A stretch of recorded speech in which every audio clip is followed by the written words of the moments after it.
Number 9 એના કેટલાક ઉદાહરણ અને સ્વાધ્યાયના દાખલાઓ આપણે ગણવાના છે।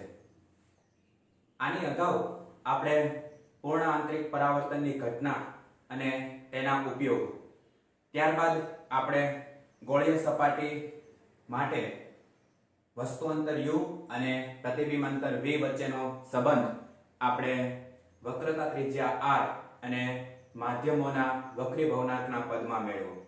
ત્યાર પછી આપણે બીજી એક ઘટના આપણે ભણ્યા હતા કે બે લેન્સનું સંયોજન કરવામાં આવે ત્યારે એ બંનેની સંયુક્ત કેન્દ્ર લંબાઈ કેટલી હશે। તો આ ત્રણ થિયરી જે આપણે ભણી ગયા છીએ એના ઉપરથી આવતા કેટલાક દાખલાઓ એ આપણે આજે જોવાના છીએ, બરાબર છે। તો પહેલા આપણે ઉદાહરણ નંબર 6 જોઈએ। એની રકમ મેં બોર્ડ ઉપર લખેલી છે। રકમ શું કહેવા માંગે છે કે હવામાં રાખેલા એક બિંદુવત ઉદ્ગમમાંથી પ્રકાશ એક કાચની ગોળીય સપાટી જેનો વક્રીભવનાંક છે 1.5 અને એની વક્રતા ત્રિજ્યા r બરાબર 20 સેન્ટીમીટર પર આપાત થાય છે। આ ગોળીય સપાટીથી પ્રકાશ ઉદ્ગમ 100 સેન્ટીમીટર દૂર છે, તો પ્રતિબિંબ ક્યાં દેખાશે, બરાબર। હવે આ જે રકમ આપેલી છે એના ઉપરથી આપણે રફ આકૃતિ દોરી અને એને સમજવાની ટ્રાય કરીએ। ધારો કે આ આપણી એક ગોળીય સપાટી છે, બરાબર છે, અને એમાંથી પસાર થતી આ એક રેખા જેને આપણે મુખ્ય અક્ષ કહીએ છીએ, ગોળીય સપાટીથી 100 સેન્ટીમીટર દૂર એટલે u બરાબર કેટલું આવશે 100 સેન્ટીમીટર દૂર એક બિંદુવત વસ્તુ મૂકેલી છે, બરાબર। એમાંથી નીકળતું પ્રકાશનું કિરણ એક માધ્યમમાંથી બીજા માધ્યમમાં પ્રવેશે છે। તો આપણે આ જે માધ્યમ છે પહેલું એને હવા કહીશું, એનો વક્રીભવનાંક n1। હવામાંથી પ્રકાશનું કિરણ ક્યાં જાય છે કાચમાં, જેનો વક્રીભવનાંક કેટલો થશે n2, બરાબર। આટલી વસ્તુ આપણને આપેલી છે। તો આ જે બિંદુવત વસ્તુ છે એનું પ્રતિબિંબ ક્યાં દેખાશે એ આપણે શોધવાનું છે। તો અહીંયા વસ્તુ અંતર u બરાબર 100 સેન્ટીમીટર આપણને આપી દીધેલું છે। હવે આ જે ગોળીય સપાટી છે એનું વક્રતા કેન્દ્ર ક્યાંક અહીંયા આપણે વિચારીએ તો આ છે એની વક્રતા ત્રિજ્યા r થશે, બરાબર છે। આ છે એ ગોળીય સપાટીનું મધ્ય બિંદુ વિચારી લો। તો m થી c સુધીનું અંતર r અને m થી આ જે વસ્તુ પડી છે ત્યાં સુધીનું અંતર વસ્તુ અંતર u, બરાબર છે। અહીંયા આપણે કાર્ટેશિયન સંજ્ઞા પ્રણાલીનો ઉપયોગ કરીએ અને જે કાંઈ વસ્તુઓ આપણને આપી દીધી છે રકમમાં એ લખીએ, બરાબર। તો સૌથી પહેલા પ્રથમ માધ્યમ જે હવા છે અને એનો વક્રીભવનાંક n1 અને એનું મૂલ્ય આપણને ખબર છે કેટલું હોય 1। બીજું માધ્યમ છે કાચ, એનો વક્રીભવનાંક n2 કેટલું આપેલું છે 1.5। પછી આપણને આ જે ગોળીય સપાટી છે એની વક્રતા ત્રિજ્યા આપેલી છે r। હું r બરાબર +20 સેન્ટીમીટર લઈશ કારણ કે આ ગોળીય સપાટીની જમણી બાજુ છે એટલે આ અંતર છે એ પ્લસ થશે અને આ કેવા થશે માઈનસ। તો r બરાબર +20 સેન્ટીમીટર અને u બરાબર આપણે માઈનસ લેશું કારણ કે વસ્તુ છે એ સપાટીની ડાબી બાજુ છે એટલે અહીંયા આપણે લખશું -100 સેન્ટીમીટર। તો આપણે v શોધવાનું છે। હવે સંબંધ આપણને ખબર છે કે ગોળીય સપાટી હોય તો એના માટે વસ્તુ અંતર અને પ્રતિબિંબ અંતર વચ્ચેનો સંબંધ શું થાય તો -n1/u n2/v n2 n1/r। હવે આપણે આ v શોધવાનું છે, બાકી બધી કિંમત આપણી પાસે છે, મૂકી દઈએ સમીકરણની અંદર। ઇમ્પ્લાઇઝ n1 ની કિંમત છે 1, આગળ માઈનસ તો રહેશે જ, u ની કિંમત છે -100 પ્લસ n2 ની કિંમત આપણને આપેલી છે 1.5 છેદમાં v ની કિંમત આપણે શોધવાની છે, બરાબર, n2 એ થશે 1.5 n1 એ 1 છે અને r બરાબર આપણને આપેલું છે 20. બરાબર છે? આટલી વસ્તુ આપણને આપેલી છે. આપણે હવે v શોધવાનો છે. તો પહેલા હું સાદું રૂપ આપું છું. આ માઈનસ માઈનસ પ્લસ થઈ જશે. ધેરફોર 1 ના છેદમાં કેટલા વધશે? 100. બરાબર? કારણ કે માઈનસ માઈનસ પ્લસ પ્લસ 1.5 છેદમાં v બરાબર. હવે આ 1.5 માંથી 1 બાદ કરો તો કેટલા વધશે?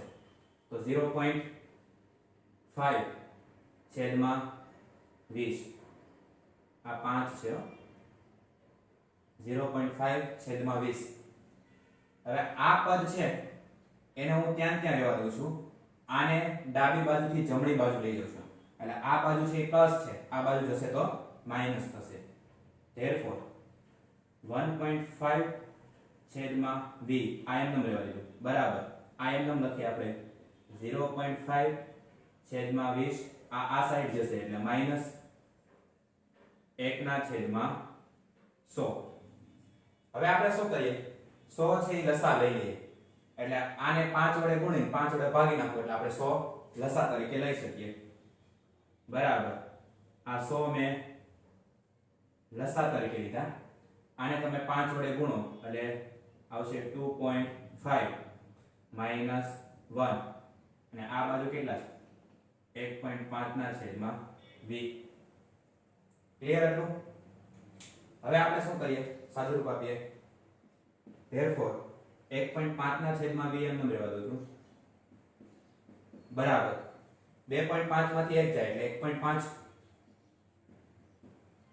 છેદમાં 100. તો આ 1.5 તો કેન્સલ થઈ ગયા. ધેરફોર v બરાબર 100 સેન્ટીમીટર અને આ આપણને મળી ગયું પ્લસ 100 સેન્ટીમીટર પ્રતિબિંબ અંતર. એટલે વસ્તુ છે એ સપાટીની ડાબી બાજુ બરાબર 100 સેન્ટીમીટર અંતરે, તો પ્રતિબિંબ છે એ સપાટીની જમણી બાજુ 100 સેન્ટીમીટર અંતરે આપણને મળશે. કારણ કે v છે એ કેવું છે? 100 સેન્ટીમીટર પણ પ્લસ આપેલું છે. તો આમ પ્રતિબિંબ ગોળીય સપાટીની જમણી બાજુ v બરાબર 100 સેન્ટીમીટર અંતરે મળશે. બરાબર? અથવા તો દેખાશે. તો આ રીતે આપણે દાખલો છે એ ઉદાહરણ નંબર 6 એકદમ ઈઝીલી રીતે આપણે સોલ્વ કરી શકીએ છીએ. માત્ર આમાં આપણે તમારે સૂત્ર યાદ રાખવાનું છે. બાકી બધી કિંમતો આપેલી છે એ પુટ કરો, સાદું રૂપ આપો એટલે આપણો જવાબ આવી જશે v બરાબર 100 સેન્ટીમીટર. ક્લિયર છે? ઓકે. હવે આપણે ઉદાહરણ નંબર 7 જોઈએ. જો ઉદાહરણ નંબર 7 છે ઇન્ટરેસ્ટિંગ છે કે એક જાદુગર તેના પ્રોગ્રામમાં એક પ્રવાહીમાં રાખેલા કાચના લેન્સ બરાબર છે એનો વક્રી ભવનાંક છે 1.47 એને અદ્રશ્ય કરે છે. તો પ્રવાહીનો વક્રી ભવનાંક કેટલો હશે? શું પ્રવાહી છે પાણી હોઈ શકે? તો અહીંયા આપણે ખાસ એ સમજવાનું છે કે ભાઈ જાદુગર છે એ શું કરે છે?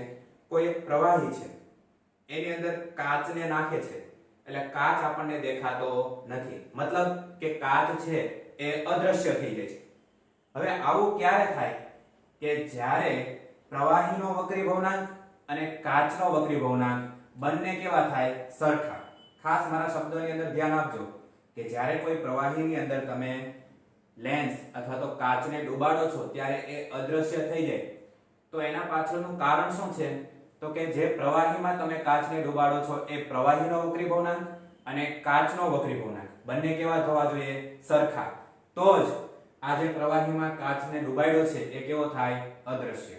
બરાબર છે? આ ખાસ મગજમાં રાખવાનું આપણે. તો એના માટે હું લખી દઉં છું પહેલા કે પ્રવાહીના વક્રી ભવનાંક જેટલો જ વક્રી ભવનાંક ધરાવતા દ્રવ્યના લેન્સને તે પ્રવાહીમાં ડૂબાડતા અદ્રશ્ય થશે, બરાબર? જેટલો વક્રી ભવનાંક પ્રવાહીનો છે એટલો જ વક્રી ભવનાંક ધરાવતા દ્રવ્યનો લેન્સ એ પ્રવાહીમાં આપણે ડૂબાડીએ તો જ એ અદ્રશ્ય થાય. એટલે કે અહીં કાચનો વક્રી ભવનાંક આપણને આપેલો છે. કેટલો છે? n બરાબર 1.47. કાચનો વક્રી ભવનાંક 1.47 છે. તો પ્રવાહીનો વક્રી ભવનાંક પણ 1.47 હોવો જોઈએ. તો જ બંને વક્રી ભવનાંક સરખા થાય ને. અહીં આપણને કાચનો વક્રી ભવનાંક આપ્યો છે 1.47. એને આપણે જે પ્રવાહીમાં ડૂબાડીએ એનો વક્રી ભવનાંક જો 1.47 હોય તો જ એ કાચ છે એ અદ્રશ્ય થાય. એટલે અહીંયા બંનેના વક્રી ભવનાંક કેવા થઈ ગયા? સરખા. એટલે આપણને પહેલા પ્રશ્નનો જવાબ મળી ગયો કે પ્રવાહીનો વક્રી ભવનાંક કેટલો હશે? તો એનો વક્રી ભવનાંક હશે 1.47. બીજો આપણે એ જવાબ દેવાનો છે કે શું પ્રવાહી છે એ પાણી હોઈ શકે? તો એના જવાબ માટે તમારે એક સૂત્ર યાદ રાખવાનું છે લેન્સ મેકરનું, જેનો ઉપયોગ આપણે JEE NEET ની અંદર પણ કરી શકીએ, બરાબર છે? આના દાખલા પૂછાય તો. અને બીજું કે આની અંદર આવતા હવે પછીના ઉદાહરણો છે એની અંદર આપણે લેન્સ મેકરનો સૂત્ર વાપરવાના છીએ. તો એ સૂત્ર તમારે ડાયરેક્ટ યાદ રાખવાનું છે. લેન્સ મેકરનું સૂત્ર બે રીતે મેં તમને લખીને અહીંયા બતાવ્યું છે. યાદ રાખો કરીને લખ્યું છે લેન્સ મેકરનું સૂત્ર. લેન્સ મેકરનું સૂત્ર શું છે કે 1/f is equal to n1 minus n2 ના છેદમાં n2 into 1/r1 minus 1/r2. હવે આ સૂત્ર તમે ક્યારે વાપરી શકો? કે જ્યારે આપણે n2 માધ્યમમાંથી n1 માધ્યમમાં જતા હોય ત્યારે. ઉદાહરણ તરીકે કાચમાંથી હવામાં જતા હોય, પાણીમાંથી હવામાં જતા હોય, એટલે n2 માધ્યમમાંથી n1 માધ્યમમાં જતા હોય ત્યારે આ સૂત્ર વાપરવાનું. સપોઝ કે આપણે n1 માધ્યમમાંથી n2 માધ્યમમાં આવીએ છીએ, મતલબ કે હવામાંથી કાચમાં આવીએ છીએ, પાણીમાંથી કાચમાં આવીએ છીએ, કાચમાંથી પાણીમાં આવીએ છીએ, બરાબર? ત્યારે આપણે આ સૂત્ર વાપરવાનું 1/f is equal to n2 minus n1 upon n1 into 1/r1 minus 1/r2. આ બંનેની અંદર ફરક શું છે કે જ્યારે તમે બીજામાંથી પહેલા માધ્યમમાં જાવ છો ત્યારે n1 minus n2 upon n2 આવશે, અને પહેલામાંથી બીજામાં જાવ છો ત્યારે n2 minus n1 upon n1 આવશે. આટલો જ ફરક છે સૂત્રની અંદર, બાકી સૂત્ર સેમ છે. તો અહીંયા આપણે લેન્સ મેકરના સૂત્ર પરથી અહીં લેન્સ મેકર્સના સૂત્ર પરથી આપણે કોઈ પણ સૂત્ર આની અંદર વાપરી શકીશું, કારણ કે પહેલું માધ્યમ છે એ કાચ છે અને કાચને આપણે પાણીમાં ડુબાડવાનો છે અને હવામાંથી એનું ઓબ્ઝર્વેશન કરવાનું છે, બરાબર છે? તો હું પહેલું સૂત્ર વાપરું છું અહીં લેન્સ મેકરના સૂત્ર પરથી 1/f is equal to n1 minus n2 છેદમાં n2 કૌંસમાં 1/r1 minus 1/r2. હવે અહીંયા તમે જુઓ n1 અને n2 આ જે બંને માધ્યમ છે કાચ અને પાણી, બંનેના વક્રી ભવનાંક કેવા છે? સરખા છે. બંનેના કેટલા છે? 1.47. તો હું અહીંયા n1 ની જગ્યાએ n2 લખી શકું છું? ન લખી શકું? આવી રીતે અહીં n1 બરાબર n2. આવું કેમ લખ્યું મેં n1 બરાબર n2? કારણ કે કાચ અને પાણી બંનેનો વક્રી ભવનાંક કેવો છે? સરખો છે. તો અહીંયા n1 અને n2 ની કિંમત મૂકો તો એના કરતા બેટર છે n1 બરાબર n2 મૂકી દો, કારણ કે બંનેનો વક્રી ભવનાંક કેવો છે? સમાન છે. તો અહીંયા હું લખું છું 1/f is equal to n1 ની જગ્યાએ મેં n2 મૂકી દીધું, n2 minus n2 છેદમાં n2 કૌંસમાં 1/r1 minus 1/r2.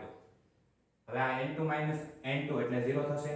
so 1/f is equal to 0 ના છેદમાં n2 કૌંસમાં 1/r1 minus 1/r2.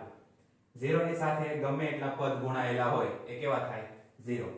તો therefore 1/f is equal to કેટલું થશે? 0. બરાબર છે? આ તો આપણે f શોધવાનો છે, તો f બરાબર 1/0 થશે. ખ્યાલ આવે છે? આ f ને અહીંયા લઈ જાઓ, 0 નીચે લઈ જાઓ, તો f બરાબર શું આવ્યું? 1/0. તો f બરાબર 1/0 આવ્યો, એનો મતલબ કે કેવી કેન્દ્ર લંબાઈ આવશે? અનંત. એટલે f એ આપણે કેન્દ્ર લંબાઈ કેવી રીતે મળી? અનંત મળી. મતલબ કે અહીં લેન્સ છે એ એક કાચની સપાટી તરીકે વર્તશે. શેના તરીકે વર્તશે? કાચની સપાટી તરીકે. તો આપણે લખી દેવાનું therefore અહીં લેન્સ એક કાચની સપાટી તરીકે વર્તશે. બરાબર? કારણ કે કેન્દ્ર લંબાઈ કેટલી છે? ઇન્ફિનિટી. એટલે આ જે લેન્સ આપણે પાણીની અંદર ડુબાડીએ છીએ એ શેના તરીકે વર્તશે? કાચની સપાટી તરીકે. શું પ્રવાહી છે પાણી હોઈ શકે? બિલકુલ નહીં. ના, પ્રવાહી પાણી ન હોઈ શકે. તમે કહેશો સાહેબ શું કામ પાણી ન હોઈ શકે? કારણ કે પાણીનો વક્રીભવનાંક 4/3 એટલે કે 1.33 છે. બરાબર છે? પાણીનો વક્રીભવનાંક 4/3 એટલે કે કેવું છે? 1.33. જ્યારે અહીંયા છે એ પ્રવાહીનો વક્રીભવનાંક કેટલો છે? 1.47. એટલે આ જે પ્રવાહી છે એ પાણી હોઈ શકે નહીં. એટલે આપણે જવાબમાં લખવાનું ના, પ્રવાહી પાણી ન હોઈ શકે. કારણ કે પાણીનો વક્રીભવનાંક 4/3 એટલે કે 1.33 છે. પણ બીજું તમને હું એક સજેસ્ટ જરૂર કરીશ કે 1.47 વક્રીભવનાંક ધરાવતું પ્રવાહી એ ગ્લિસરીન છે. કયું છે? ગ્લિસરીન. એટલે જે અહીંયા પાત્રમાં પ્રવાહી ભર્યું છે એ પાણી ન હોઈ શકે, પણ કયું હોઈ શકે? ગ્લિસરીન. શું કામ? તો કે ગ્લિસરીનનો વક્રીભવનાંક છે એ કેટલો છે? 1.47 છે. બરાબર છે? એટલે આ રીતે આપણે આખો દાખલો સોલ્વ કરી શકીએ છીએ. બરાબર? તો આ બંને ઉદાહરણ નંબર 6 અને 7 તમારી બુકની અંદર લખી નાખો. ત્યાર પછી આપણે બીજા દાખલાઓની વાતો કરીએ. હવે મિત્રો આપણે ઉદાહરણ નંબર 8 જોઈએ. આ ઉદાહરણ નંબર 8 છે એની અંદર તમારે 3 વસ્તુઓ શોધવાની છે.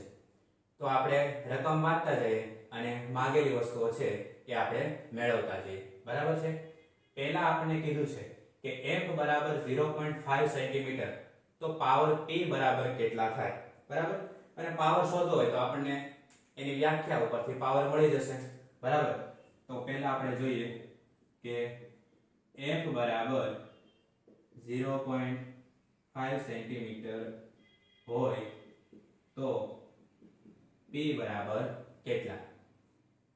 વ્યાખ્યા છે આપણી પાસે કેન્દ્ર લંબાઈનું વ્યસ્ત, તો p બરાબર 1/f. તો 1/f ની કિંમત આપેલી છે આપણને 0.5. આનો તમારે સાદું રૂપ આપવાનું છે. તો 0.5 છે એને આપણે પોઈન્ટ દૂર કરીએ એટલે 5/10 મૂકવા પડે, અને 5/10 મૂકો તો 10 થી છેદનો છેદ એટલે ક્યાં જશે? અંશમાં.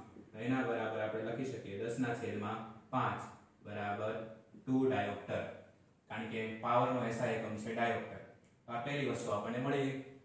બીજું કીધું છે કે દ્વિબહિર્ગોળ લેન્સ માટે વક્રતા ત્રિજ્યા અનુક્રમે 10 સેન્ટીમીટર અને 15 સેન્ટીમીટર તથા તેની કેન્દ્ર લંબાઈ 12 સેન્ટીમીટર હોય તો લેન્સના દ્રવ્યનો વક્રીભવનાંક કેટલો? હવે આ બીજા પ્રશ્નનો જવાબ મેળવવા માટે પહેલા આપણે આકૃતિ સમજી લઈએ. ધારો કે આ આપણો એક દ્વિબહિર્ગોળ લેન્સ છે. આ એની મુખ્ય અક્ષ છે, આ એનું ઓપ્ટિકલ કેન્દ્ર O છે. હવે જે આ બહિર્ગોળ લેન્સ છે એની આ ડાબી બાજુની વક્ર સપાટી, જેના માટે વક્રતા ત્રિજ્યા જમણી બાજુ આવશે, જેને હું R1 કહું છું, અને આ જમણી બાજુની જે વક્ર સપાટી છે એના માટે વક્રતા ત્રિજ્યા ડાબી બાજુ આવશે, જેને આપણે R2 કહીએ. તો કાર્ટેશિયન સંજ્ઞા પ્રણાલી પ્રમાણે ઓપ્ટિકલ કેન્દ્રની ડાબી બાજુના અંતરો જમણી બાજુના અંતરો કેવા આવશે? પ્લસ, અને ઓપ્ટિકલ કેન્દ્રની ડાબી બાજુના અંતરો કેવા આવશે? માઈનસ. બરાબર છે? એટલે r1 છે એ પ્લસ થશે, r2 છે એ કેવું આવશે માઈનસ. બરાબર. હવે જે કઈ કિંમતો આપણે આપેલી છે એ લખીએ અને આગળ ગણતરી કરીએ. ચાલો આપણને બે વક્રતા ત્રિજ્યા આપેલી છે તો r1 બરાબર કેટલું 10 સેન્ટીમીટર એ તો પ્લસ આવશે, r2 બરાબર માઈનસ 15 સેન્ટીમીટર કારણ કે એ ડાબી બાજુ છે. પછી આપણને કેન્દ્ર લંબાઈ આપેલી છે f કેટલી આપી છે 12 સેન્ટીમીટર. પછી આ n1 માધ્યમમાંથી n2 માધ્યમમાં જઈએ છે એટલે હવામાંથી ક્યાં જઈએ કાચમાં. તો n1 છે એ હવા છે જેનો વક્રી ગુણાંક 1 અને n2 છે એ કાચ છે જેનો વક્રી ગુણાંક આપણે શોધવાનો છે. મતલબ કે અહીંયા આપણે n1 માધ્યમમાંથી n2 માધ્યમમાં દાખલ થઈએ છીએ. તો જ્યારે n1 માંથી n2 માં જતા હોય ત્યારે આપણે લેન્સ મેકરનું સૂત્ર વાપરીએ. બરાબર. તો અહીંયા લખું છું કે લેન્સ મેકર્સના સૂત્ર પરથી જ્યારે એક માધ્યમમાંથી બીજા માધ્યમમાં જતા હોય ત્યારે શું આવે 1/f n2 n1 છેદમાં n1 ઇન્ટુ 1/r1 1/r2. બધી કિંમતો આપણને આપેલી છે, માત્ર n2 શોધવાનું છે. કિંમતો મૂકી અને ગણતરી કરીએ. f ની કિંમત આપણને આપેલી છે 12 બરાબર. n2 આપણે શોધવાનું છે. n1 ની કિંમત 1 તો છેદમાં પણ 1 1/r1 એની કિંમત આપણને આપેલી છે 10 માઈનસ 1/r2 ની કિંમત આપેલી છે -15 બરાબર. એટલે r2 ની -15 અને r1 ની 10 સાદુરૂપ આપીએ તો 1/12 બરાબર n2 - 1/1 into 1/10 minus minus plus એટલે 1/15 1/12 બરાબર n2 - 1/1. હવે આ જે પદ છે એનું સાદુરૂપ બે રીતે આપી શકાય. તમે ચોકડી ગુણાકાર કરો અથવા લસા લઈ લો. બરાબર. હું ચોકડી ગુણાકાર કરું છું તો 15 ને અહીંયા ગુણો 10 ને અહીંયા ગુણો એટલે 15 પ્લસ 10 છેદમાં બંનેનો ગુણાકાર 150 બરાબર. 1/12 બરાબર n2 - 1/1 15 ને 10 25 છેદમાં 150. હવે આનો છેદ ઉડાડો જોઈએ 25/150 એટલે 25 6 150. તો આ 25 ગયા 150 ગયા કેટલા વધ્યા 6. તો હવે આપણને શું મળશે 1/12 n2 - 1/1 કૌંસમાં 1/6. હજુ છેદ ઉડે બે બાજુથી ઉડાડ નાખીએ આપણે 6 દુ 12 તો આ 6 ગયા આ 12 ગયા બીજા કેટલા 2 બરાબર છે.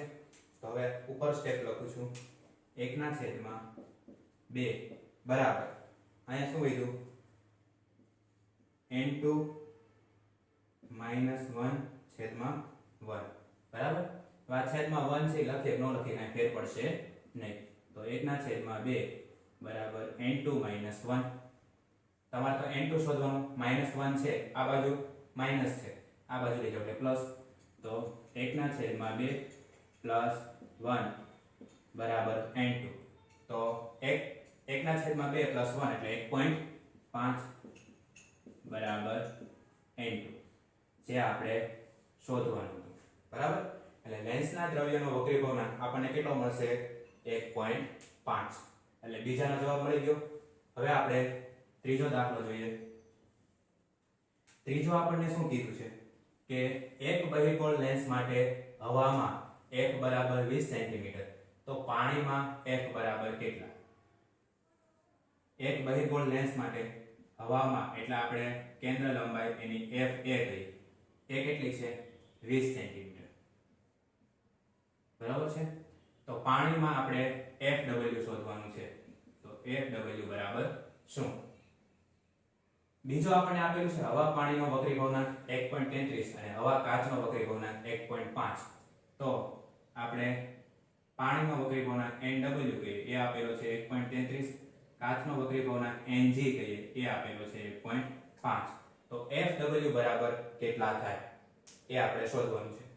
તો પહેલી કન્ડિશન હું લઉં છું કે લેન્સ જ્યારે હવામાં હોય ત્યારે લેન્સ હવામાં હોય ત્યારે લેન્સ જ્યારે હવામાં હોય ત્યારે આપણે લેન્સ મેકરનું સૂત્ર વાપરીએ તો શું થશે 1/fa કારણ કે હવાની કેન્દ્ર લંબાઈ આપણને આપેલી છે એના બરાબર ng - na/na into 1/r1 - 1/r2.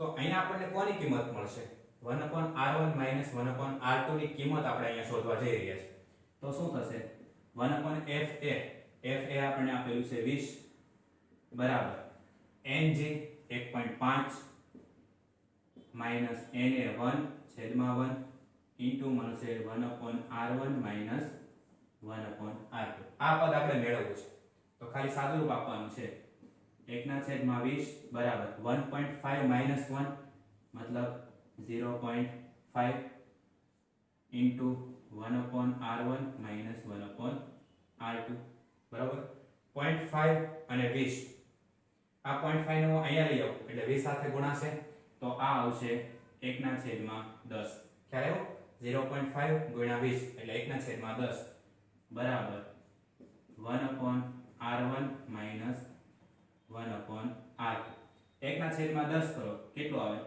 0.1 centimetre એના બરાબર આપણે મળ્યું 1/r1 minus 1/r2 તો 1/r1 minus 1/r2 ની કિંમત કેટલી મળી આપણને 0.1 સેન્ટીમીટર હવે આપણે જોઈએ લેન્સ ક્યાં હોય પાણીમાં હોય ત્યારે લેન્સ પાણીમાં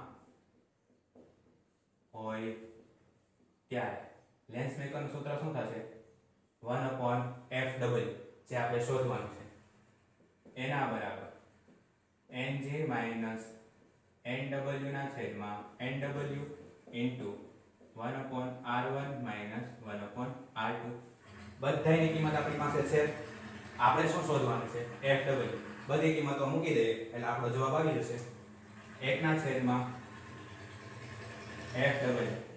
કૌંસમાં ng એટલે કેટલું 1.5 minus nw એટલે 1.33 છેદમાં 1.33 અને આ જે છે 1/r1 minus 1/r2 એની કિંમત આપણને મળી છે 0.1 તો આને સાદુરૂપ આપીએ 1.5 માંથી 1.33 બાદ થાય તો 0.17 છેદમાં 1.33 ગુણ્યા 0.1 આ આપણને મળ્યું 1/fw આપણે શું શોધવાનું છે fw તો fw શોધવું હોય તો આપણે પદ ઉલટાઈ નાખીએ તો fw બરાબર 1.33 છેદમાં 0.17 ગુણ્યા 0.1 બરાબર તો તમે આનું સાદુરૂપ કેલ્ક્યુલેટર ની અંદર આપશો 1.33 ના છેદમાં 0.17 ગુણ્યા 0.1 તો એ તમને મળશે સમથિંગ 78.23 સેન્ટીમીટર fw બરાબર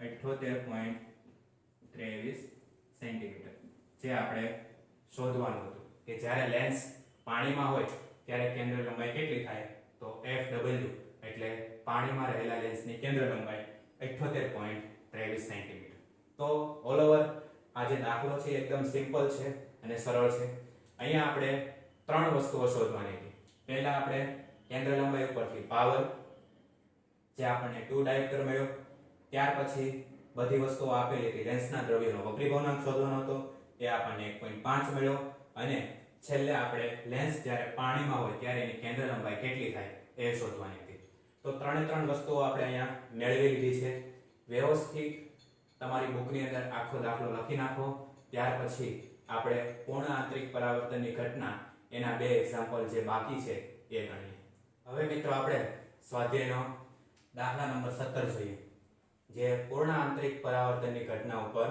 આધારિત છે બરાબર આ દાખલો આપણે બે વિભાગમાં ગણવાનો છે પહેલા આપણે ફર્સ્ટ પાર્ટ એનો જોઈએ રકમ શું કહે છે કે આકૃતિમાં કાચના ફાઇબરમાંથી બનાવેલ 1.68 વક્રી ભવનાંક ધરાવતી પ્રકાશ નળીનો આડછેદ છે બહારની બાજુએ 1.44 વક્રી ભવનાંક ધરાવતા દ્રવ્યનું આવરણ છે. આ પરથી આપાત કિરણનું પૂર્ણ આંતરિક પરાવર્તન થઈ શકે તે માટે જરૂરી આપાત કિરણના નળીના અક્ષ સાથેના કોણનો વિસ્તાર જણાવો. ઇન શોર્ટ આપણે અહીંયા શોધવાનું છે કે આપાત કોણનું મૂલ્ય કેટલું રાખીએ કે જેથી કરીને પ્રકાશનું પૂર્ણ આંતરિક પરાવર્તન થઈ શકે. બરાબર, એટલે આપણે અહીંયા આપાત કોણનું મૂલ્ય શોધવાનું છે. તો અહીંયા તમને એક કાચના ફાઇબરમાંથી બનાવેલી એક પ્રકાશ નળી આપેલી છે. બરાબર, જેનો આ અંદરનો ગર્ભ જેને આપણે કોર કહીએ છીએ એનો વક્રી ભવનાંક n1 બરાબર 1.68 છે. આ જે પ્રકાશ નળી છે એની ચારે બાજુ આવરણ છે. એ આવરણ એટલે આપણે એને ક્લેડિંગ, એનો વક્રી ભવનાંક n2 બરાબર 1.44 આપેલો છે. બરાબર, હવે આપણે શું કરીએ છીએ કે આ જે પ્રકાશ નળી છે એના આ બાજુના છેડેથી હું એક પ્રકાશનું કિરણ આપાત કરું છું અને નળીના જે ભાગ ઉપર પ્રકાશનું કિરણ આપાત થાય છે ત્યાં આપણે આપાત સપાટીને લંબ દોરીએ છીએ. એટલે આ જે ખૂણો બનશે આપાત કિરણને લંબ સાથે બનાવેલો ખૂણો આ એ થશે આપાત કોણ I. હવે પ્રકાશનું કિરણ હવામાંથી કાચમાં પ્રવેશે છે એટલે પ્રકાશનું કિરણ છે લંબ તરફ વાંકું વળશે એટલે એ વક્રીભૂત કિરણ બને. તો આ વક્રીભૂત કિરણને લંબ સાથે બનાવેલો આ ખૂણો એને આપણે વક્રીભૂત કોણ R કહીએ છીએ. હવે આ જે પ્રકાશની નળી છે એની લંબાઈ ઉપર વારંવાર પ્રકાશનું પરાવર્તન થાય છે અને બીજા છેડેથી પ્રકાશ છે એ નિર્ગમન પામે છે. બરાબર, જ્યારે પ્રકાશનું કિરણ નળીના આ ભાગ ઉપર આપાત થાય છે ત્યારે મેં આપાત સપાટીને એક લંબ દોર્યો એટલે આ આપાત કોણ અને વક્રીભૂત કોણ બંને કેવા થાય? સમાન, જેને હું I' નામ આપું છું.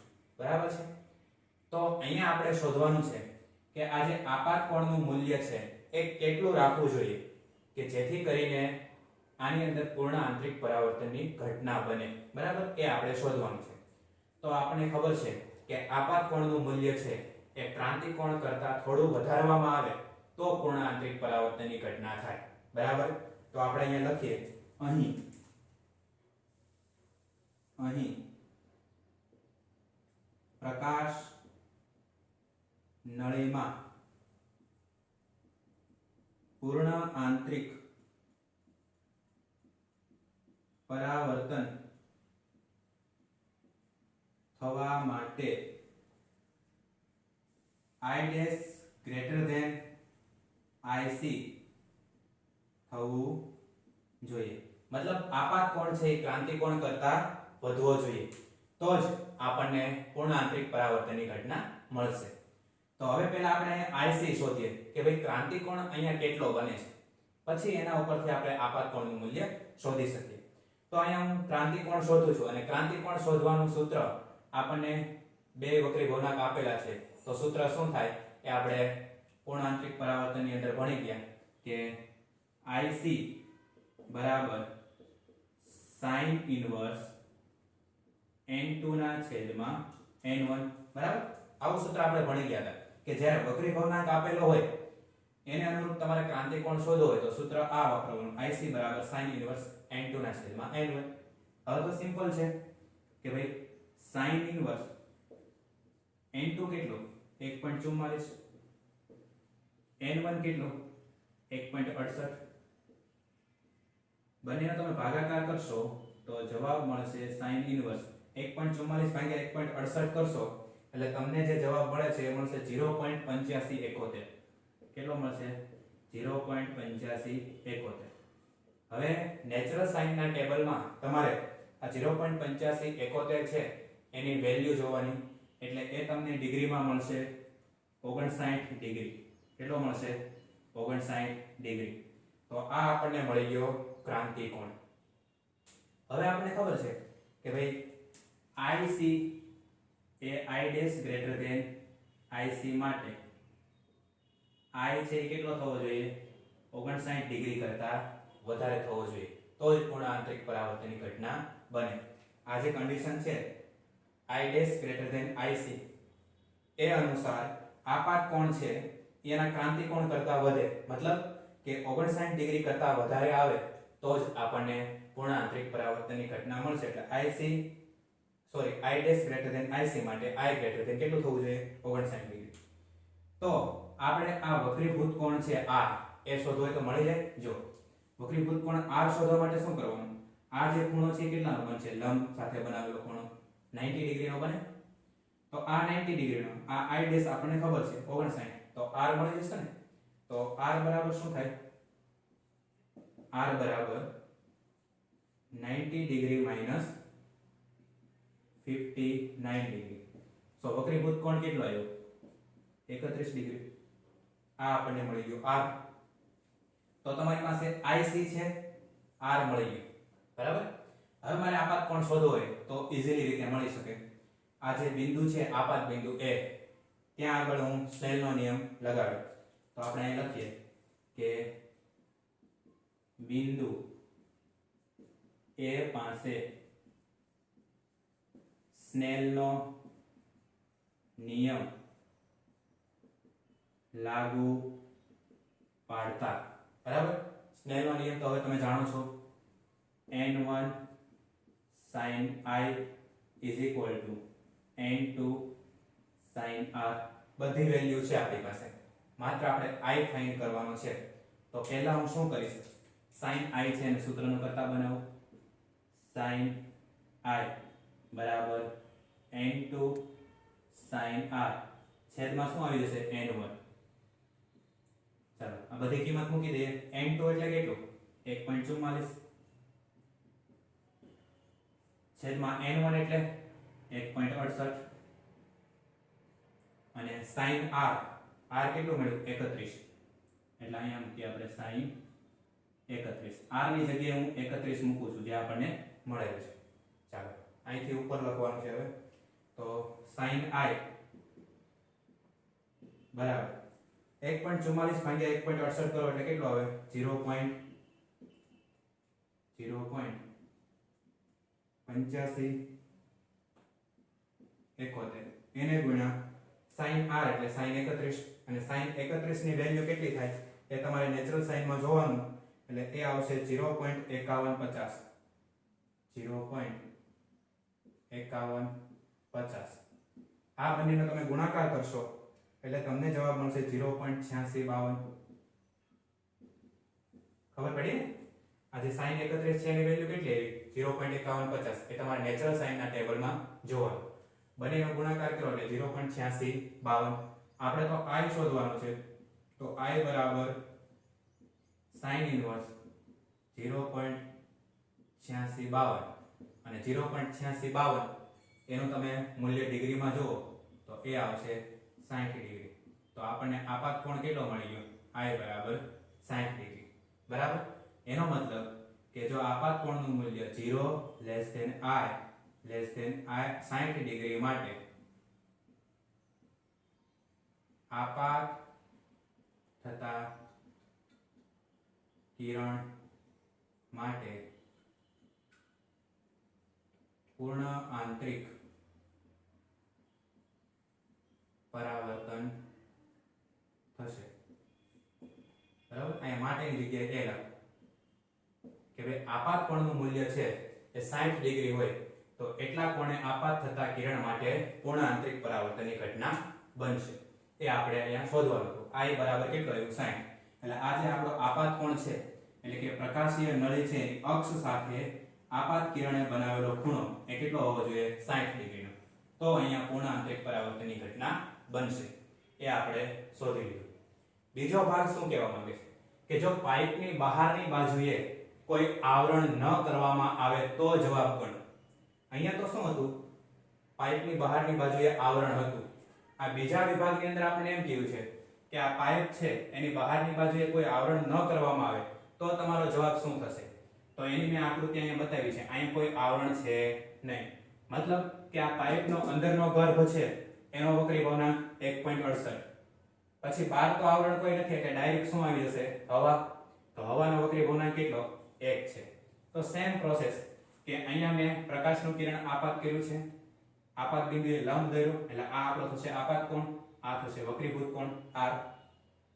પછી આ જે પાઇપની લંબાઈ છે એની ઉપર વારંવાર પ્રકાશના કિરણનું પરાવર્તન થાય છે અને અંતે શું થાય છે, નિર્ગમન પામે છે બીજા છેડેથી. પ્રકાશનું કિરણ પાઇપના અંદરના ભાગમાં જે બિંદુએ આપાત થાય ત્યાંથી મેં સપાટીને એક લંબ દોર્યું, તો આ ખૂણો અને આ ખૂણો બંને કેવા થવાના, સમાન થવાના. બરાબર છે. તો અહીંયા પૂર્ણ આંતરિક પરાવર્તનની ઘટના થવા માટે આ જે I' છે એને ગ્રેટર ધેન IC થવું જોઈએ. બરાબર. તો અહીંયા આપણે લખીએ કે પાઇપની અંદર જો પાઇપની બહારની બાજુએ કોઈ આવરણ ન કરવામાં આવે તો પાઇપની અંદર પૂર્ણ આંતરિક પરાવર્તન થવા માટે I' ગ્રેટર ધેન IC થવું જોઈએ. મતલબ કે આપાત કોણ છે એનું મૂલ્ય ક્રાંતિ કોણ કરતા સહેજ વધારો તો પાઇપની અંદર શું થાય, પૂર્ણ આંતરિક પરાવર્તનની ઘટના થાય. તો સેમ આપણે અહીંયા IC શોધવું પડશે. તો IC શોધીએ. IC બરાબર sin ઇન્વર્સ ઇન્ટુ Na ના છેદમાં n1. કારણ કે હવે n2 તો નથી, એ નીકળી ગયું આવરણ, તો ડાયરેક્ટ હવા આવશે. બરાબર sin ઇન્વર્સ Na નો વક્રી ગુણાંક 1 અને n1 નો 1.68. આ બંનેનો તમે ભાગાકાર કરશો તો sin ઇન્વર્સ 1 ના છેદમાં 1.68 કરો, કેટલો જવાબ આવે છે, 0.5952. 0.5952 જવાબ આવશે.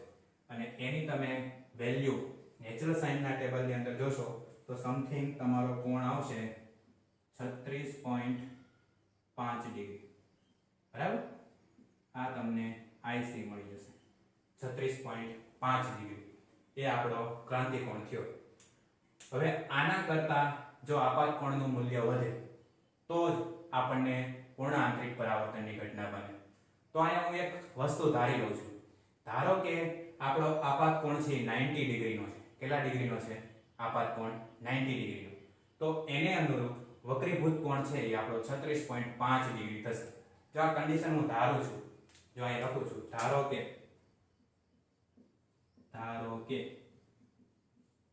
I બરાબર 90 ડિગ્રી, એટલે આપણો આપાત કોણ છે કેટલો, 90 ડિગ્રી, એટલે કિરણ આમ સીધું આપાત થાય. તો R બરાબર 36.5 ડિગ્રી થશે. જો આપાત કોણ આપણો 90 ડિગ્રીનો હોય તો R બરાબર કેટલો થાય, 36.5 ડિગ્રી. આને હું તમને પ્રૂવ કરીને બતાવું કે આપાત કોણ 90 ડિગ્રીનો છે તો R બરાબર 36.5 ડિગ્રી કઈ રીતે. તો સ્નેલનો નિયમ આપણે વાપરીએ. n1 sin I બરાબર n2 sin R. ક્લિયર? આપણે તો આ R શોધવાનું છે. આ n2 છે એનું અહીં છેદમાં લઈ આવું તો sin R બરાબર n1 ના છેદમાં n2 into sin I. હવે કિંમત મૂકી દો એટલે આપણો જવાબ આવી જશે. n1 કેટલું છે, એ છે 1, n2 છે 1.68 અને એને ગુણ્યા sin 90, કારણ કે I બરાબર 90 છે અને sin 90 ની કિંમત કેટલી થાય, 1 થાય. તો sin R બરાબર 1 ના છેદમાં 1.68. બરાબર. હવે 1 ના છેદમાં 1.68 કરો એટલે આપણને ખબર છે જવાબ કેટલો આવવો જોઈએ. 1 ના છેદમાં 1.68 કરીએ તો 0.5952. તો અહીંયા હું R બરાબર ડાયરેક્ટ લખું છું sin ઇન્વર્સ 0.5952 અને 0.5952 એટલે આપણી વેલ્યુ આવશે 36.5 ડિગ્રી. ખ્યાલ આવ્યો? મેં તમને કીધું ને કે આપાત કોણ I બરાબર 90 ડિગ્રીનો હોય તો આપણને R કેટલો મળે, 36.5 ડિગ્રી. ખ્યાલ આવ્યો? તો n1 sin I બરાબર n2 sin R. આ સૂત્ર ઉપરથી આપણે પ્રૂવ કરી દીધું. કે r બરાબર 36.5 ડિગ્રી મળશે. તો હવે અહીંયા મારે આ i ડેશ શોધવો હોય તો i ડેશ બરાબર હું ડાયરેક્ટ શોધી શકું કે આ જે ખૂણો છે બરાબર એ 90 નો થશે. r આપને મળ્યો 36.5 તો i ડેશ મળી જાય. તો અહીંયા હું લખું છું કે i ડેશ બરાબર 90 ડિગ્રી માઈનસ r. આ i ડેશ શોધવું છે, આ ખૂણો 90 નો છે, આ r આપણને મળી ગયો 36.5. તો i ડેશ બરાબર 90 ડિગ્રી માઈનસ 36.5. તો 90 માંથી 36.5 બાદ કરશો એટલે તમને મળશે 53.5 ડિગ્રી. બરાબર, આ આપને મળ્યો i ડેશ. તો જ્યારે આ જે કાચનો પાઇપ છે એની બહારની સાઈડ ક્લેડિંગ કરવામાં ન આવે ત્યારે જે આપણો આપાત કોણનું મૂલ્ય છે એ 53.5 degree less than i less than 90 degree હોવો જોઈએ. અને એના માટે પૂર્ણ આંતરિક પરાવર્તન ની ઘટના થશે. ખ્યાલ આવ્યો કે જ્યારે કાચનો પાઇપ છે એની બહારની સાઈડ કોઈ ક્લેડિંગ કરવામાં ન આવેલું હોય ત્યારે આપણો આપાત કોણ કોની વચ્ચે આવવો જોઈએ? 53.5 ડિગ્રી અને 90 ની વચ્ચેનો હોય ત્યારે આપણે પૂર્ણ આંતરિક પરાવર્તનની ઘટના દેખાશે. તો ઓલ ઓવર આખો દાખલો આપણો અહીંયા પૂરો થઈ ગયો. અહીંયાથી લઈ અને અહીંયા સુધી પહેલા વિભાગનો જવાબ છે, પછી બીજો વિભાગ આપણો ચાલુ થાય ત્યાંથી અહીંયા સુધી અને ત્યાંથી પછી અહીંયા આવવાનો અને અહીંયા આપણો આ દાખલો પૂરો. બરાબર, તો એકદમ સરળ દાખલો છે પણ આની અંદર થોડીક માથાકૂટ એવી છે કે આપણને ખબર પડી જવી જોઈએ કે પહેલું માધ્યમ કયું લેવું અને બીજું કયું લેવું, ક્યાં આપણે સ્નેલનો નિયમ વાપરવો તો દાખલો એકદમ ઈઝી છે. એક બે વખત તમારી રીતે આકૃતિની અંદર જોઈ અને ગણવાની ટ્રાય કરશો તો તમને ચોક્કસ આ દાખલો આવડી જશે. અને એવું લાગે તો વિડિયો એકાદ બે વખત ફરીથી જોવા એટલે દાખલો ખબર પડી જશે. અઘરું કાંઈ નથી આમાં, માત્ર આપણે સ્નેલના નિયમો લાગુ પાડતા આવડવા જોઈએ. બરાબર, તો વ્યવસ્થિત તમારી બુકની અંદર આ દાખલો લખી નાખો. ત્યાર પછી પૂર્ણ આંતરિક પરાવર્તનની ઘટના એના માટેનો હજુ એક દાખલો છે આપણે ગણી નાખીએ. હવે મિત્રો આપણે સ્વાધ્યાયનો દાખલા નંબર 5 જોઈએ જે પૂર્ણ આંતરિક પરાવર્તનની ઘટના ઉપર આધારિત છે. બરાબર, અહીંયા આપણે રકમ શું કહેવા માંગે છે એ ખાસ સમજવાનું છે તો જ દાખલામાં સમજ પડશે. રકમ એવું કહે છે કે 80 સેન્ટીમીટર ઊંચાઈ સુધી પાણી ભરેલી ટાંકીના તળિયે એક નાનો બલ્બ મૂક્યો છે. બલ્બમાંથી ઉત્સર્જિત થતો પ્રકાશ પાણીની સપાટી પાસેથી કેટલા ક્ષેત્રફળમાંથી બહાર આવશે? મતલબ કે અહીંયા આપણે ક્ષેત્રફળ શોધવાનું છે. કઈ રીતે? ધારો કે આ છે એક પાણીની ટાંકી છે.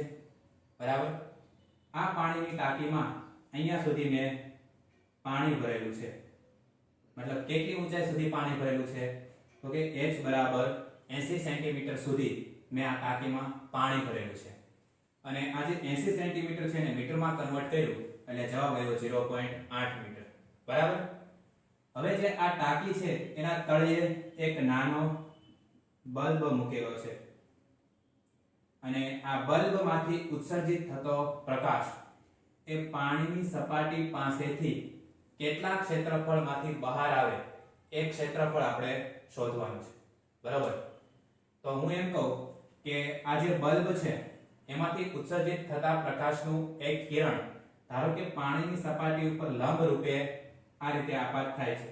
બરાબર છે, તો એનો જે આપાત કોણ છે એ કેટલો હશે? 0 હશે, કારણ કે કિરણ લંબ રૂપે સપાટી ઉપર આપાત થાય છે એટલે એનો આપાત કોણ 0 હશે. હવે આપણે આપાત કોણનું મૂલ્ય થોડું વધારીએ. આ બલ્બમાંથી ઉત્સર્જિત થતા પ્રકાશના કોઈ એક કિરણના આપાત કોણનું મૂલ્ય આપણે સહેજ વધારીએ છીએ અને એને હવે આપણે પાણીની સપાટી ઉપર આપાત કરીએ તો આ જે આપાત કિરણ છે એ આ બે માધ્યમોને છૂટી પાડતી સપાટી પાસે વક્રીભૂત થશે. બરાબર છે, આપાત પ્રકાશનું શું થશે? વક્રીભવન થશે. અને એ જે વક્રીભૂત કિરણ છે એ આ બે માધ્યમોને છૂટી પાડતી સપાટીને સમાંતર બનશે આ રીતે. આ ઉપર છે એ હવા છે, નીચે અંદર સપાટીમાં શું ભરેલું છે? ટાંકીમાં પાણી. એટલે આ જે સપાટી છે એ બે માધ્યમોને છૂટી પાડતી સપાટી છે. બરાબર? એટલે આપાત કોણનું મૂલ્ય થોડુંક તમે વધારશો અને એક કિરણને જ્યારે પાણીની સપાટી ઉપર આપાત કરવામાં આવે ત્યારે પ્રકાશનું કિરણ બે માધ્યમોને છૂટી પાડતી સપાટી પાસે એ શું થશે? વાંકું વળશે અને વક્રીભવન પામશે. એ વક્રીભૂત કિરણ આ બે માધ્યમોને છૂટી પાડતી સપાટીને સમાંતર હશે. બરાબર? તો આ જે બે માધ્યમોને છૂટી પાડતી સપાટી આગળ હું એક લંબ દોરું તો આ જે ખૂણો છે એ કેટલા ડિગ્રીનો બનશે? 90 ડિગ્રીનો. બરાબર છે? કારણ કે કિરણ છે એ વક્રીભવન પામી અને સપાટીને સમાંતર દિશામાં આગળ વધ્યું એટલે એને લંબ સાથે બનાવેલો ખૂણો કેટલો હશે? 90 ડિગ્રીનો. તો હવે આપણને ક્રાંતિકોણની વ્યાખ્યા ખબર ને કે આપાત કોણના જે મૂલ્ય માટે આ જે વક્રીભૂત કોણ છે એ કેટલાનો બને? 90 ડિગ્રીનો. તો એને આપણે શું કહીએ છીએ? ક્રાંતિકોણ. તો આ આપણો શું થશે? ક્રાંતિકોણ IC. તો આ ખૂણો IC હોય તો આ કેટલો થાય? એ પણ IC થશે. બરાબર? એવી જ રીતે હું આ સાઈડ એમ કહું કે પ્રકાશનું કિરણ છે એ પાણીની સપાટી ઉપર આપાત થાય છે તો એ પણ આ હવા અને પાણીને છૂટી પાડતી સપાટી આગળ વક્રીભવન પામી અને આ સપાટીને સમાંતર દિશામાં છે એ વક્રીભવન પામશે અને ત્યાં હું લંબ દોરું. બરોબર? તો એને આ જે લંબ સાથે બનાવેલો ખૂણો છે એ કેટલો હશે? 90 ડિગ્રીનો. તો આ ખૂણો છે કયો થાય? ક્રાંતિકોણ થશે IC. તો આ પણ કયો થશે? IC. બરાબર છે? હવે આપાત કોણનું મૂલ્ય છે આ ક્રાંતિકોણ કરતા સહેજ વધારવામાં આવે તો શું થાય? તો કે પ્રકાશનું કિરણ છે એના એ જ માધ્યમમાં પૂર્ણ આંતરિક પરાવર્તન પામશે. હું શું કહું છું કે આ આપાત કોણનું મૂલ્ય છે એને આપણે ક્રાંતિકોણ કરતા સહેજ વધારીએ. બરાબર છે? તો એ આ જે કિરણ આપાત થયું એ એના જ માધ્યમમાં શું થશે? પૂર્ણ આંતરિક પરાવર્તન પામશે. મતલબ કે આ જે કિરણ છે એ ટાંકીની બહાર નીકળશે નહીં. શું કામ? તો કે એનું મૂલ્ય છે એ ક્રાંતિકોણ કરતા વધી ગયું એટલે એના જ માધ્યમમાં શું થશે? પૂર્ણ આંતરિક પરાવર્તન પામશે. બરાબર? એટલે આપણું જે પ્રકાશનું કિરણ છે એ કેટલા ક્ષેત્રફળમાંથી બહાર નીકળશે? તો આ જે પાણીની સપાટીનું ક્ષેત્રફળ છે આટલું, આમાંથી જ આપણું પ્રકાશનું કિરણ છે એ બહાર નીકળશે. આ માધ્યમમાંથી બહાર નીકળશે નહીં કારણ કે ત્યાં તો શું થઈ જાય છે? પ્રકાશનું પૂર્ણ આંતરિક પરાવર્તન. એટલે આપણું પ્રકાશનું કિરણ અથવા તો પ્રકાશ છે એ એટલા ક્ષેત્રફળમાંથી બહાર નીકળશે. આ બાજુના ક્ષેત્રફળમાંથી બહાર નીકળશે નહીં. બરાબર? તો આ આખું વર્તુળ વિચારો તો આ એની શું થાય? ત્રિજ્યા થશે r. બરાબર? અને આ જે વર્તુળ છે એનું ક્ષેત્રફળ છે πr². ક્લિયર હતું? હવે પહેલા આપણે શું શોધવું પડશે? ત્રિજ્યા r શોધવી પડશે અને એના માટે હું ટેન્જેન્ટની વ્યાખ્યા લગાડું છું કે tan IC બરાબર સામેની બાજુ છેદમાં પાસેની બાજુ. થાય ને? ટેન્જેન્ટની વ્યાખ્યા લગાડું છું કે tan IC બરાબર સામેની બાજુ છેદમાં પાસેની બાજુ. ચાલો, સામેની બાજુ એટલે r અને પાસેની બાજુ એટલે ઊંચાઈ h. બરાબર?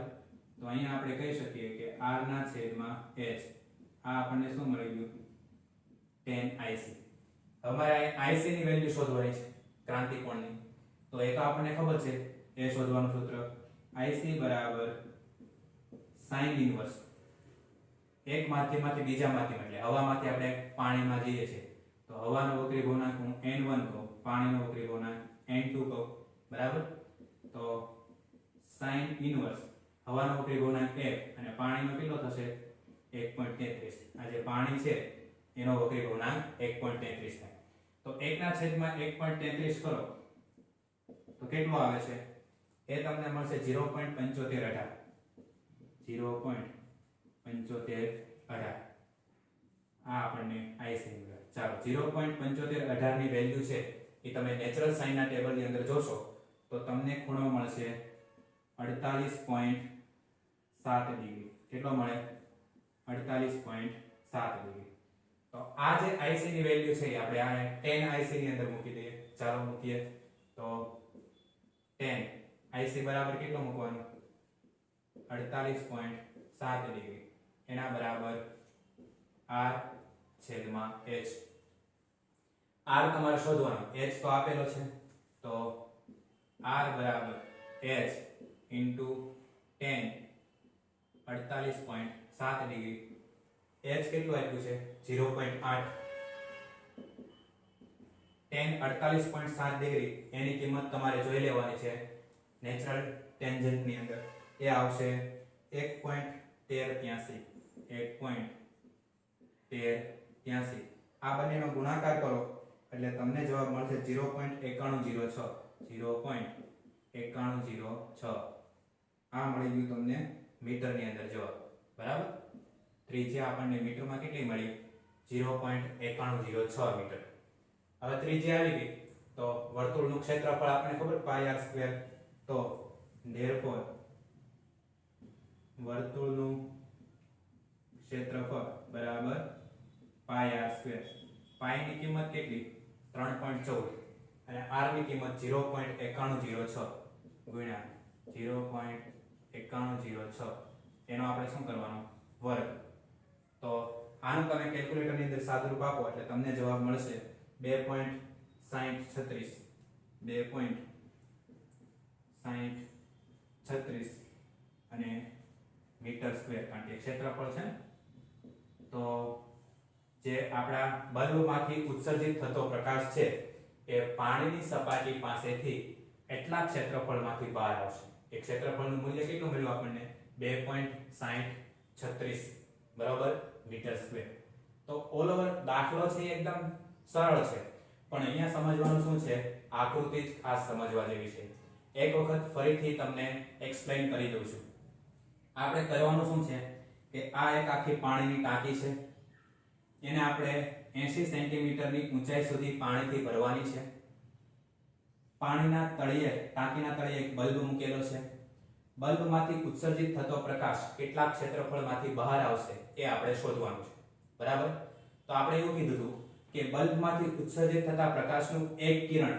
ધારો કે પાણીની સપાટી ઉપર લંબ રૂપે આપાત થાય તો એનો આપાત કોણ 0 થશે હવે આપાત કોણનું મૂલ્ય આપણે સહેજ વધારીએ અને પછી પ્રકાશના કિરણને પાણીની સપાટી ઉપર આપાત કરીએ તો આ જે કિરણ વક્રીભૂત પામશે એ બે માધ્યમોને છૂટી પાડતી સપાટીને સમાંતર બનશે બરાબર ત્યાંથી આપણે સપાટીને એક લંબ દોરીએ તો વક્રીભૂત કોણ કેટલાનો થશે 90 ડિગ્રીનો તો આ આપાત કોણ આપણને ક્રાંતિ કોણ મળી ગયો કારણ કે આપાત કોણના જે મૂલ્ય માટે વક્રીભૂત કોણ 90 ડિગ્રીનો બને એને આપણે શું કહીએ છીએ ક્રાંતિ કોણ કહેવામાં આવે છે તો આ IC હોય તો આ ખૂણો પણ IC થાય એવી જ રીતે આ બાજુ મેં કર્યું તો એમાં જ્યારે આપાત કોણનું મૂલ્ય વધાર્યું અને પ્રકાશનું કિરણ પાણીની સપાટી ઉપર આપાત થયું તો ત્યાં આગળ પણ બે માધ્યમોને છૂટી પાડતી સપાટી પાસે પ્રકાશનું કિરણ વક્રીભવન પામી અને બે માધ્યમને છૂટી પાડતી સપાટીને સમાંતર બને છે તો આ જેને લંબ સાથે બનાવેલો ખૂણો છે એ કેટલો 90 ડિગ્રીનો તો વક્રીભૂત કોણ 90 ડિગ્રીનો તો આ ખૂણો કયો થાય